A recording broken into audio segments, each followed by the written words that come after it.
Okay, today we continue the Samyutta Nikaya. Today is the 19th of July.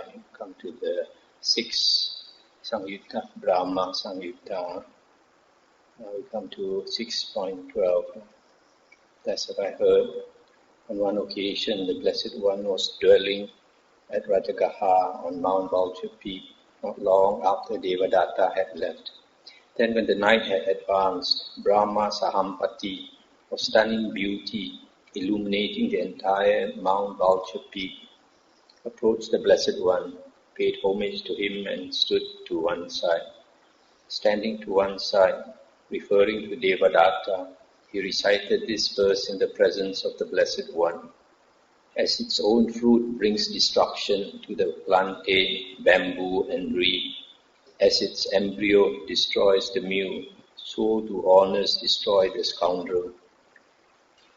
That's the end of the sutta. So, plantain plant is what we call the banana plant. So when the banana plant gives forth the fruit, people harvest it and chop down the banana tree. So the fruit destroys the banana plant. Similarly with bamboo and reed. So this is that honors destroy the scoundrel. Honors, that is fame, is for a monk is very dangerous. That is why later we'll come across one Samyutta, Labha Sakkara Samyutta, which is about gains and fame, offerings and fame for a monk is extremely dangerous. So here, because of fame, Devadatta destroyed himself. 6.13. On one occasion, the Blessed One was dwelling among the Magadhans at Anda Kavinda. On that occasion, the Blessed One was sitting out in the open, in the thick darkness of the night while it was drizzling. Then when the night had advanced, Brahma Sahampati approached the Blessed One, paid homage to him and stood to one side. Standing to one side, he recited these verses in the presence of the Blessed One. One should resort to remote lodgings, practice for release from the fetters. But if one does not find delight there, guarded and mindful, dwell in the Sangha, walking for alms from family to family, faculties guarded, discreet, mindful. One should resort to remote lodgings, free from fear, liberated in the fearless, where terrible serpents glide, where lightning flashes and the sky thunders.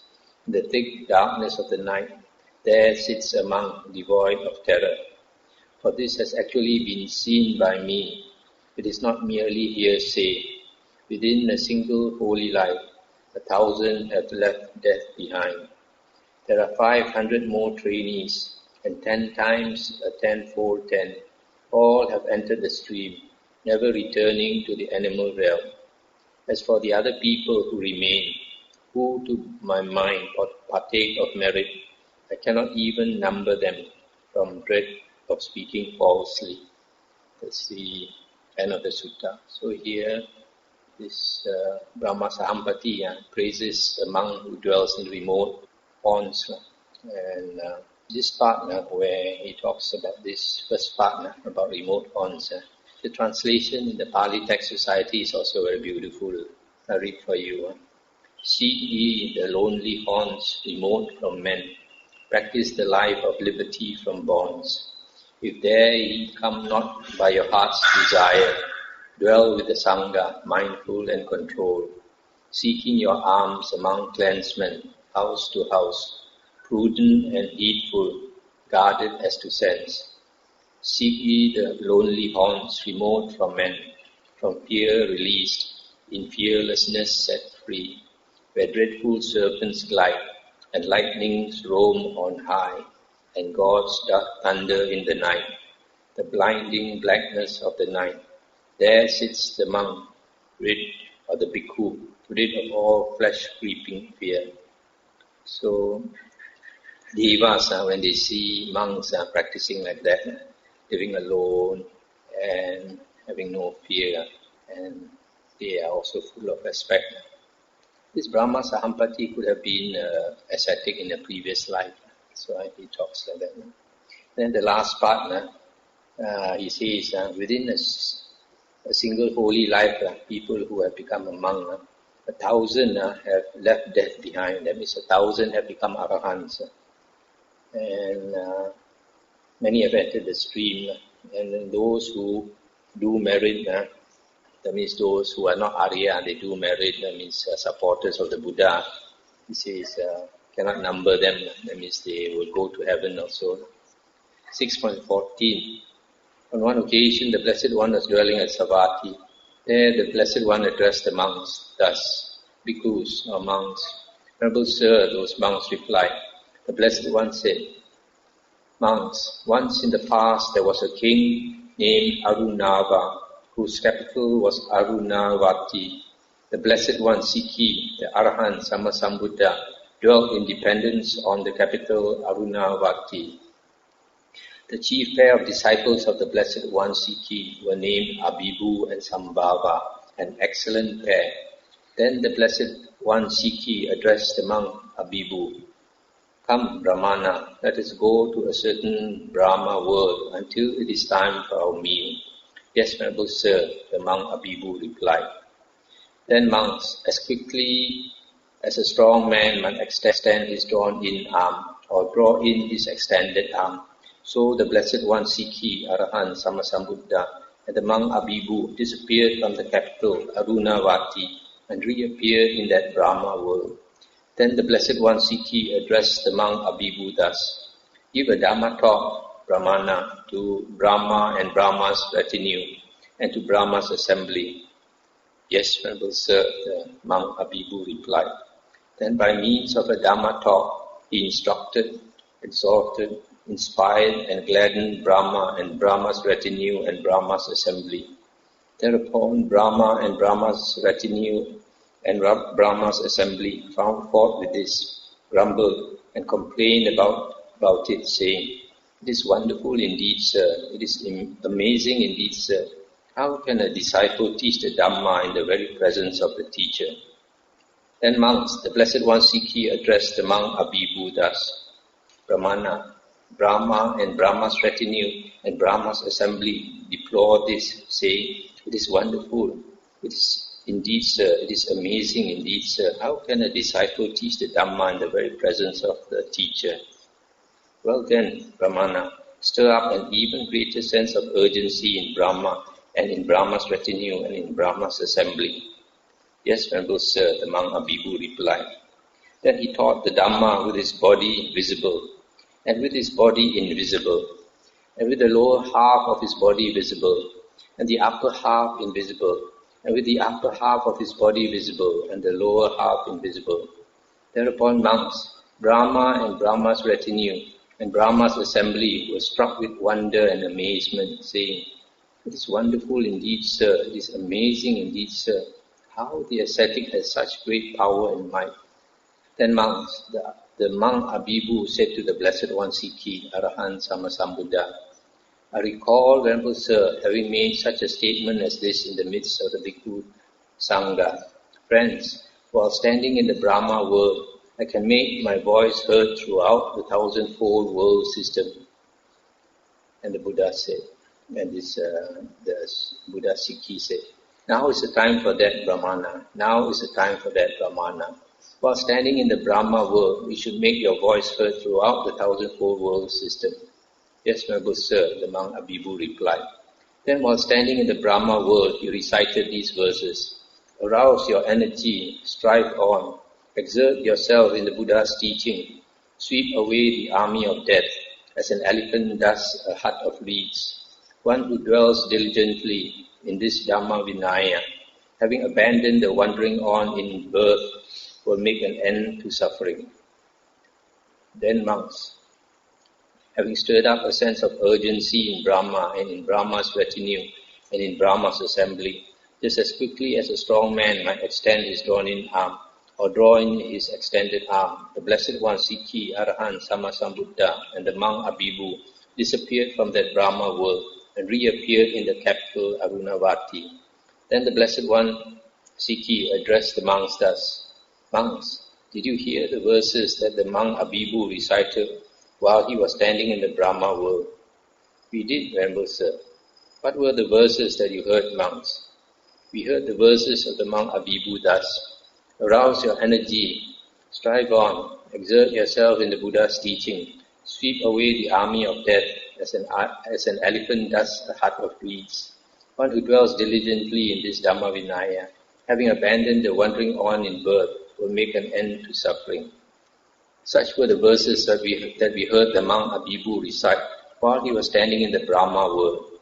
Good monks, it is good that you heard the verses that the monk Abhibu recited while he was standing in the Brahma world. This is what the Blessed One said. Elated, those monks delighted in the Blessed One's statement. That's the end of the sutta. So, you see this pair, the Buddha, Sikhi and his disciple, it was too early to have their meal, so he thought, I still got a lot of spare time. So both of them flew to the Brahma world.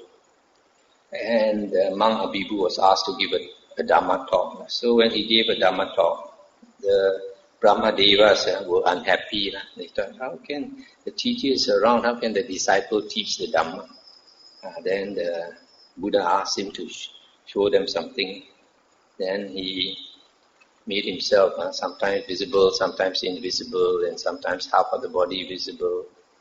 So they were amazed how his psychic power is so great. You see, for him to make them see this, that means his psychic power is much greater than them. He can, in a way, control their mind so that they see what he wants them to see. So they were very impressed. Then the monk Abhibu said, but this is nothing. I remember I have mentioned to the Sangha that standing in the Brahma world, my voice, just speaking normally, can be made audible to the 1,000-fold world system. And then Buddha asked him to do that. So he just talked normally, and 1,000 world systems could hear his voice so clearly. So this shows how powerful the Arahants are. 6.15. On one occasion, the Blessed One was dwelling at Kusinara in Upavattana, the sal tree grove of the Malans, between the twin sal trees, on the occasion of his final Nibbana. Then the Blessed One addressed the monks thus, Now I address you monks. Formations are bound to vanish. Strive to attain the goal by diligence. This was the last utterance of the Tathagata. Then the Blessed One attained the first jhana.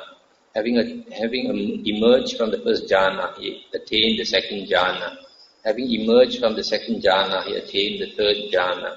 Having emerged from the third jhana, he attained the fourth jhana. Having emerged from the fourth jhana, he attained the base of the infinity of space. Having emerged from the base of the infinity of space, he attained the base of the infinity of consciousness. Having emerged from the base of the infinity of consciousness, he attained the base of nothingness. Having emerged from the base of nothingness, he attained the base of neither perception nor non-perception. Having emerged from the base of neither perception nor non-perception, he attained the cessation of perception and feeling.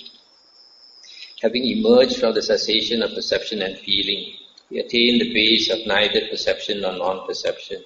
Having emerged from the base of neither perception nor non-perception, he attained the base of nothingness. Having emerged from the base of nothingness, he attained the base of the infinity of consciousness.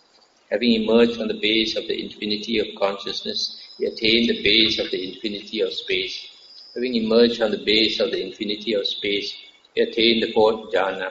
Having emerged from the fourth jhana, he attained the third jhana. Having emerged from the third jhana, he attained the second jhana. Having emerged from the second jhana, he attained the first jhana. Having emerged from the first jhana, he attained the second jhana. Having emerged from the second jhana, he attained the third jhana. Having emerged from the third jhana, he attained the fourth jhana. Having emerged from the fourth jhana, immediately after this, the Blessed One attained final Nibbana. I'll stop here for a moment. So here you see the Buddha, to attain Nibbana, he went through one by one, all the jhanas up to the 8th jhana, then cessation of perception of consciousness, and then down all the 8 jhanas to number 1, and then after that number 1 up to number 4. And from number 4, as soon as he came out of number 4, immediately entered Nibbana. And the Blessed One attained final Nibbana. Simultaneously with his final Nibbana, Brahma Sahampati recited this verse. All beings in the world will finally lay the body down. Since such a one as the teacher, the peerless person in the world, the Tathagata endowed with the powers, the Buddha, has attained final Nibbana. And the Blessed One attained final Nibbana. Simultaneously with his final Nibbana, Sakadeva Raja, who is Lord of the Devas, recited this verse. Impermanent indeed are formations. Their nature is to arise and vanish. Having arisen, they cease. Their appeasement is blissful. These 4 verses, normally we chant. Anicca vata sankara upada vaya dhammino upajitva nirujanti te sang upasamo sukho. This is the one. And the Blessed One attained final Nibbana. Simultaneously with his final Nibbana, the Venerable Ananda recited this verse. Then there was terror, then there was trepidation, when the one perfect in all excellent qualities, the Buddha, attained final Nibbana. And the Blessed One attained final Nibbana. Simultaneously with his final Nibbana, the Venerable Anuruddha recited these verses. There was no more in and out breathing, in the stable one of steady mind. When unstirred, bent on peace, the one with vision attained final Nibbana. With unshrinking mind, he endured the pain, that the quenching of a lamp was the deliverance of the mind. So this is how the Buddha entered Nibbana. Now we come to the 7th Samyutta, Brahmana Samyutta. Discourses concerning the Brahmins. Here, this Brahmana does not refer to the holy man, but refers to the clan of Brahmins, priest clan. Originally they were priests, now no more. The first sutta, 7.1. Thus have I heard. On one occasion, the Blessed One was dwelling at Rajagaha in the bamboo grove, the squirrel sanctuary. On that occasion, the wife of a certain Brahmin of the Bharadvaja clan, a Brahmin lady named Dhananjani, had full confidence in the Buddha, Dhamma and Sangha. Once, while the Brahmin lady Dhananjani was bringing the Brahmin his meal, she stumbled, whereupon she uttered 3 times this inspired utterance. Homage to the Blessed One, the Arahant, perfectly enlightened one. Homage to the Blessed One, the Arahant, the perfectly enlightened one. Homage to the Blessed One, the Arahant, the perfectly enlightened one. This one in Pali would be Namo Tassa Bhagavato Arahato Samma Sambuddhassa. This can be said to be one of the mantras we can use to a meditation object we can use to keep our mind from wandering. Whenever you're not doing anything, you just chant Namo Tassa. At the same time, you are like praising the Buddha, at the same time you're keeping your mind from running away. And this was said, the Brahmin of the Bharadvaja clan said to her, for the slightest thing, this wretched woman spouts out praise of that shaveling ascetic. Now, wretched woman, I'm going to refute the doctrine of that teacher of yours. And she said, I do not see anyone Brahmin in this world with its Devas, Mara and Brahma, in this generation with its ascetics and Brahmins, its Devas and humans, who could refute the doctrine of the Blessed One, Arahant Sammasambuddha. But go, O Brahmin, when you have gone, you will understand. Then the Brahmin of the Bharadvaja clan, angry and displeased, approached the Blessed One and exchanged greetings with him. Let's stop here for a moment. It seems this Brahmin, because he was not a follower of the Buddha, and sometimes his friends come to his house, they are also Brahmins, but his wife was a follower of the Buddha. And since his wife was always saying Namo Tassa Bhagavato Arahato Samma Sambuddhassa, he felt a bit embarrassed because his Brahmin friends also did not like the Buddha probably, just like him. So that's why when the wife stumbled and said Namo Tassa again. He got angry. So he said he wanted to go and argue with the Buddha, prove the Buddha wrong. When they had concluded their greetings and cordial talk, he sat down to one side and addressed the Blessed One in verse. Having slain, what does one sleep soundly?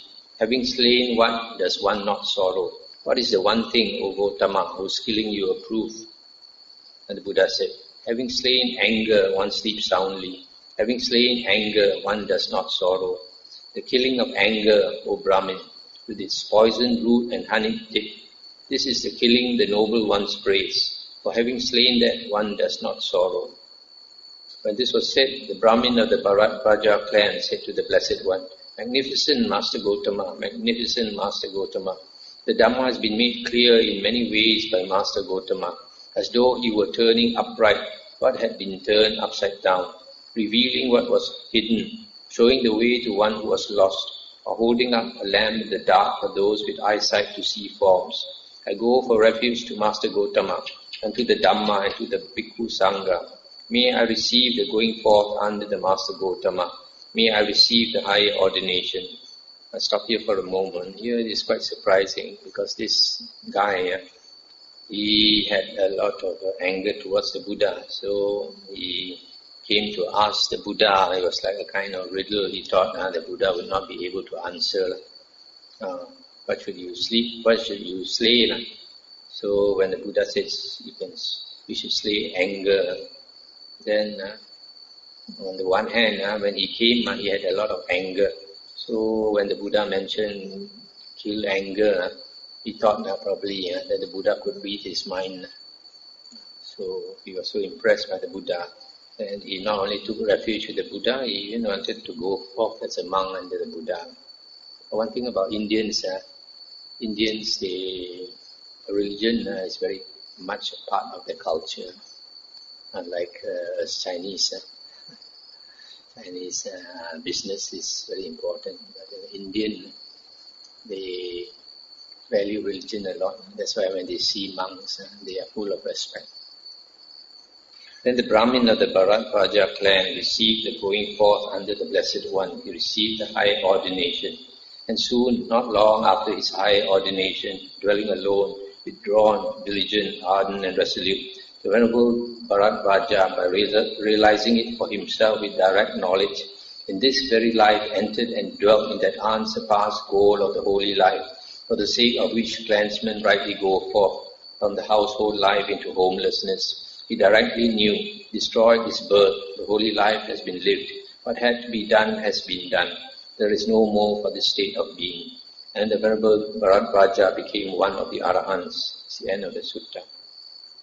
So you see, generally, for the Buddha's disciples to become an Arahant, this is the standard phrase that is soon, not long after his high ordination, dwelling alone, withdrawn, diligent, ardent and resolute.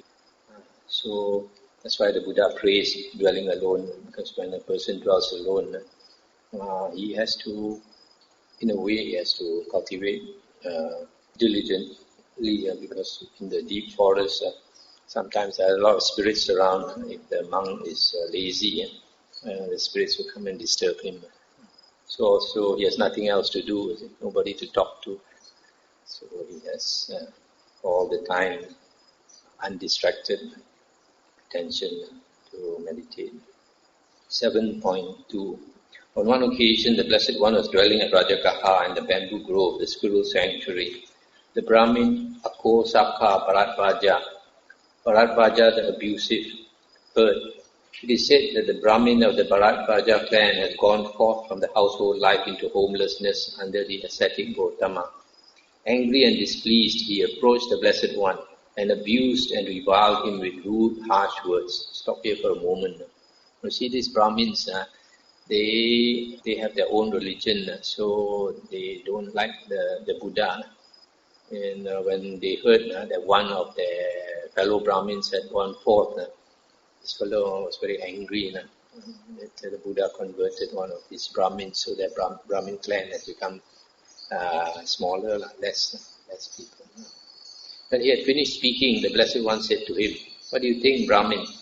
Do your friends and colleagues, kinsmen and relatives, as well as guests come to visit you? Sometimes they come to visit Master Gotama.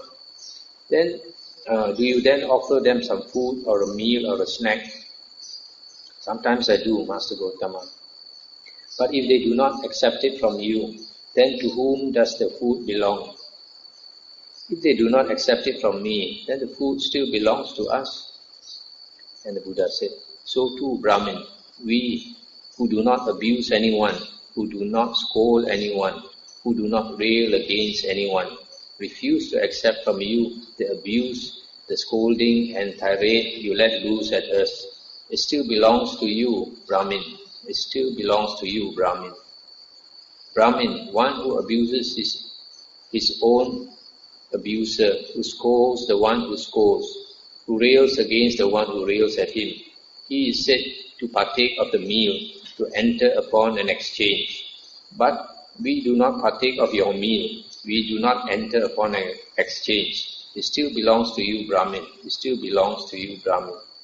So the Buddha says, you've given me all that anger, I don't accept it, you take it back, it belongs to you. And he said, the king and his retinue understand the ascetic Gotama to be an arahant, yet the master Gotama still gets angry. And the Buddha said, how can anger arise in one who is angerless, in the tame one of righteous living, in one liberated by perfect knowledge, in the stable one who abides in peace? One who repays an angry man with anger, thereby makes things worse for himself. Not repaying an angry man with anger, one wins a battle hard to win. He practices for the welfare of both his own and the others. When knowing that his foe is angry, he mindfully maintains his peace. When he achieves the cure of both his own and the others, the people who consider him a fool are unskilled in the Dhamma. And this was said, the Brahmin Akosaka Bharadvaja said to the Blessed One, magnificent Master Gotama, magnificent Master Gotama, in the same way. The Dhamma has been made clear in many ways by Master Gotama, as though he were turning upright what had been turned upside down, revealing what was hidden, showing the way to one who was lost, or holding up a lamp in the dark for those with eyesight to see forms.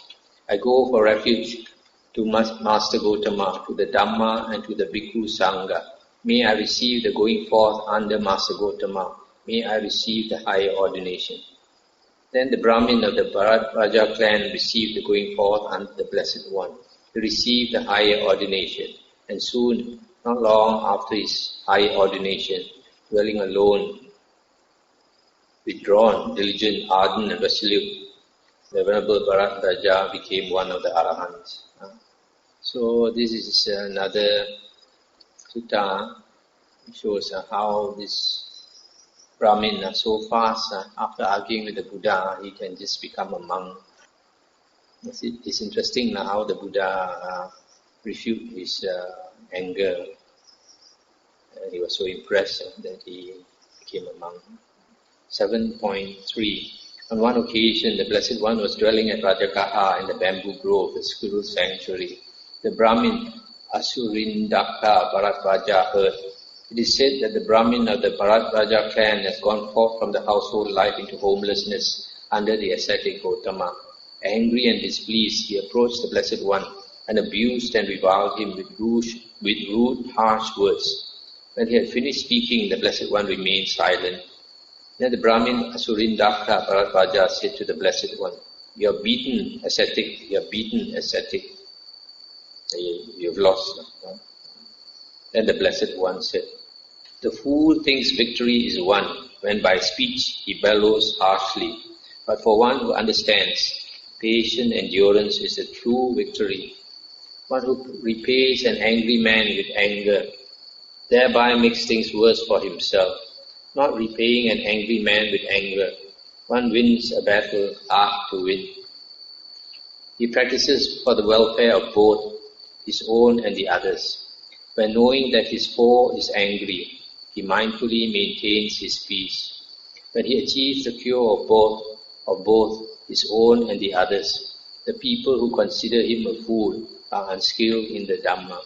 When this was said, the Brahmin Asurindaka Bhararaja said to the Blessed One, "Magnificent Master Gautama, magnificent." In the same way, he took refuge in the Buddha, Dhamma and Sangha and also asked to go forth. And a few years later, he also attained Arahanthood. So it's quite impressive how these Brahmins, once they see the light, see the truth, they can go forth. 7.8. On one occasion, the Blessed One was dwelling at Rajagaha in the bamboo grove, the squirrel sanctuary. On that occasion, milk rice with ghee had been set out for the Brahmin Agika Bharadvaja, who had thought, "I will offer a fire sacrifice. I will perform the fire oblation." Oblation is offering. Then in the morning, the Blessed One dressed and taking bowl and robe, entered Rajagaha for alms. Walking for alms on uninterrupted alms round in Rajagaha, the Blessed One approached the residence of the Brahmin Agika Bharadvaja and stood to one side. The Brahmin Agika Bharadvaja saw the Blessed One standing for alms and addressed him in verse. One endowed with the triple knowledge of proper birth, of ample learning, accomplished in knowledge and conduct, might partake of this meal. I'll stop here for a moment. So the Buddha came to his house to beg for food. But when he saw the Buddha, he said, one with triple knowledge, Te Vijja, these Brahmins, they consider themselves to have the triple knowledge of proper birth, that means Brahmin birth, of ample learning, is in the Vedas, the Brahmin books. And he says such a person, maybe he can take this meal. And the Buddha said, even though one mutters many chants, one does not become a Brahmana by birth. If one is rotten within and defiled, with followers gained by fraudulent means, one who has known, I stop here for a moment. So the Buddha is saying, because these Brahmins, they do a lot of chanting, they have a lot of mantras, secret mantras. So the Buddha said, not by chance, by chanting, does one become a Brahmana. Brahmana here, although it is also used for the Brahmin clan, but originally Brahmana means a holy man. So the Buddha is saying, you are not a holy man just because you chant many chants. Maybe you are rotten within. And the Buddha continued, one who has known his past abodes, who sees heaven and the plains of woe, who has reached the destruction of birth, a sage consummate in direct knowledge. By means of these three kinds of knowledge, one is a triple knowledge Brahmana. This one, accomplished in knowledge and conduct, might partake of this rice meal. So the Buddha is saying, if one knows his past lives, I can see heaven and the woeful plains. This the Buddha calls and reach the destruction of the round of rebirths. Then the Buddha calls this the triple knowledge. The Buddha said, such a person is worthy of the meal. Then the Brahmin Agika Bharadvaja said, let Master Gautama eat. The worthy is a Brahmana. Or is a Brahmin, he says. The Master Gautama is also like us, like a Brahmin. And the Buddha said, food over which verses have been sung is not fit to be eaten by me. This Brahmin is not the principle observed by those who see. The enlightened ones reject such food over which verses have been sung. As such a principle exists, O Brahmin, this is their rule of conduct. Serve with other food and drink, consummate one, the great seer, with asavas or taints destroyed, and remorse still, for he is the field for one seeking merit. When this was said, the Brahmin Agika Bharadvaja said to the Blessed One, magnificent Master Gautama, magnificent. In the same way, he also took refuge and asked to go forth, and later he also became an Arahant. So you see, it's interesting here, the Buddha says, Buddhas don't chant verses for their meal. It's not like the Brahmins nowadays, some monks, they do chanting to to get the food, to earn a livelihood like that. So the Buddha says, real monks don't do that.